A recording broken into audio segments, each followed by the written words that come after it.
It's a sign of the season, beautiful fall foliage, but our changing climate is impacting when colors peak, how bright they become, how long they stay brilliant for, and the overall health of trees. The way the leaves fall down and get caught in the wind, it's just so relaxing. Something I like about fall is the cooler weather and the colors of the leaves.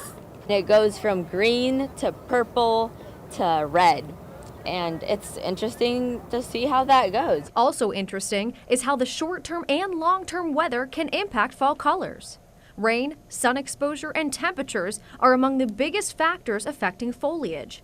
Let's start with rain, or lack thereof. Anytime we have water stress, the plant will shut down and it will drop those leaves. And we could see the impacts of drought right on George Mason's campus. So you can see as we move down the slope here, there's a sort of a drainage with less water downslope, and so the trees that are experiencing some of that drought are showing their leaf color early.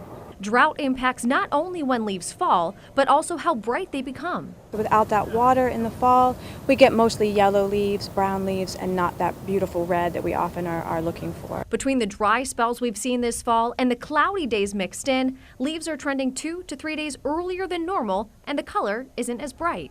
It's a little bit muted, I think, in terms of the color. We had cloudy days for at least a span of about 4 days from Ian, and that has muted some of the color that we would expect to see right now. We're also a little warmer, so I'm waiting for those 40-degree evenings combined with some really sunny days to produce that brilliant color that we'd like to see.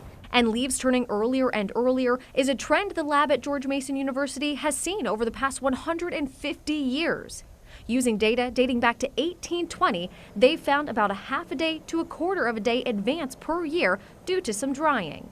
Coming earlier, but not necessarily staying longer. In some cases also have an increase in temperature. When we have an increase in temperature along with an increase in water, we can see an extension of the growing season. And that's what most climate models have been predicting, is that we'll have green leaves for longer in the year. While money doesn't grow on trees, trees can bring in a lot of money. A 2015 report by the United States Department of Agriculture stated that the New England area receives an estimated $8 billion annually in local revenue from fall tourism, an industry that relies on the well-being of trees. And you can help scientists track the health of trees just by using this. When you're out in nature, snap a picture of trees, upload it to iNaturalist, and they can access that data. I'm meteorologist Kaitlyn McGrath, WUSA 9.